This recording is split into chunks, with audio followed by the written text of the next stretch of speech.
The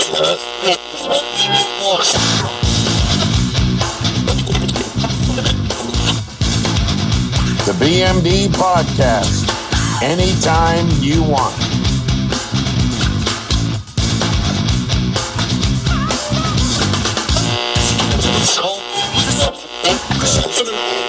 I have all kinds of cool technology. So one of the things is extraocular shockwave therapy. So what is that? I mean, you're saying big words.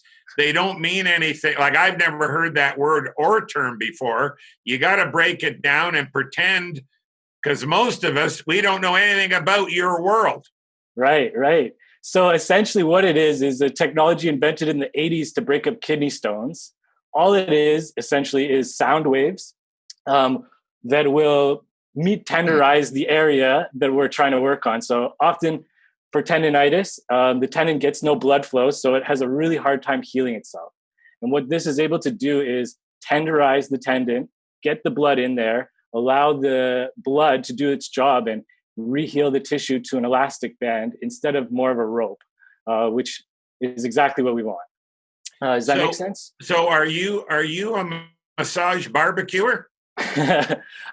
we do a lot. Massage has a lot of things in its scope of practice. So I've done a lot of continued education to be able to do those things. So that's one of those tricks that I have up my sleeve.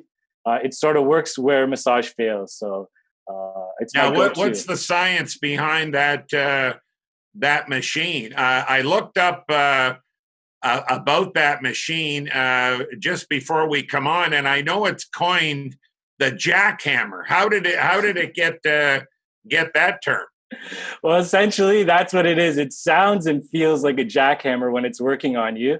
So it's one of those things. You got to be tough when we use it. It is doing damage, but it's good damage. And essentially, we're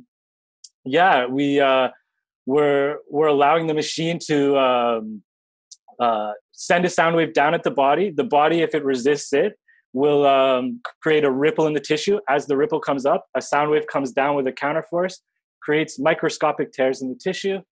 And from there, it's like you said, it's a jackhammer. So it sounds like somebody beating up the pavement outside at a construction site. And it sort of feels the same, but you feel like it's done something as soon as you get off the table. So let me ask you kind of maybe an oddball question, but I do that as a broadcaster. Somewhat, that's my job. How about in sleeping? Why do you get injuries while you're sleeping? All right. So generally, the body staying in a position for a long period of time is going to sustain that position. So let's say you're sleeping on your side and you've got your head more to one side. It's going to keep that contraction on the side. So when you wake up, maybe after a couple of months of doing that, you're going to start to feel a pain in your neck. And so generally, that's why we toss and turn throughout the night. So our bodies sort of gets uncomfortable in certain positions, but we tend to, hold certain patterns that we get comfortable with.